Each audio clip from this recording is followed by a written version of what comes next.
Magnanakaw ka. Wag na! Wag ka na!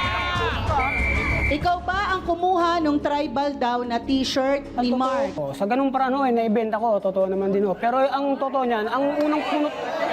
Ito muna, teka muna, makinig muna kasi kayo. Ang totoo niyan, ibinenta lang din sa akin. Sa pangangailangan at kakulangan sa mga pagkakataon na yung nga, mga pagkain, hygiene.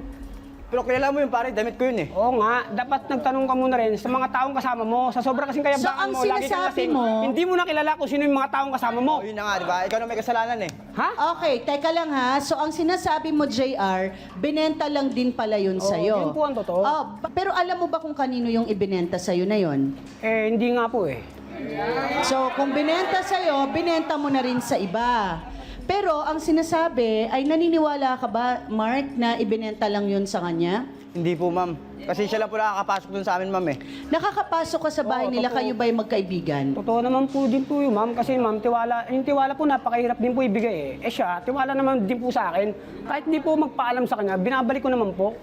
So, yung cellphone din, 'di ba? Yung cellphone din na isa ay meron ding palang cellphone na isang nawala. Yung pa isa, ma'am, totoo din naman po yun, nawala.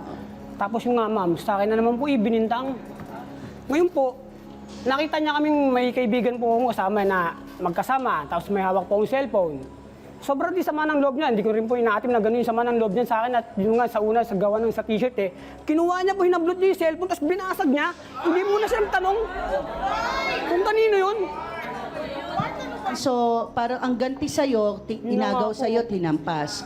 Okay, meron kayong hindi pagkakaunawaan na kasi meron tayong abogado dito. Tapos malalaman natin, ano ba nangyayari? Kasi wala tayong maayos kung pareho tayong hindi magsasabi ng totoo. Pero may isang malinaw na nagaling talaga sa'yo yung t-shirt, pero sinasabi mo, binenta lang yun sa'yo. Yung cellphone, Nalaman ba kung sino nagnakaw?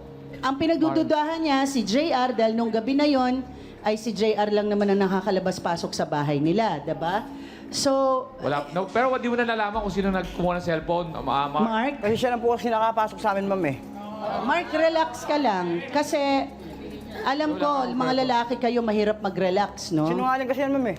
Sa tingin mo, bakit laging ikaw ang pinaghihinalaan, JR? Ano ba ang ginagawa mo sa buhay? Ano ba trabaho Yung mo? mga po, ito rin po yung mga paraan na alam ko na hanggat maaari. Nakakatulong naman din po sa mga tao sa ganung parang kasi yung siya pagpapabenta ng mga cellphone, mga ganung gadget.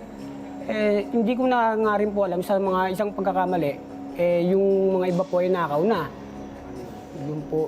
Pero yung sa ganung paraan So, po, ikaw ang taga-salya. Opo. Pero hindi mo alam na kung saan galing, basta inuutos lang sa'yo.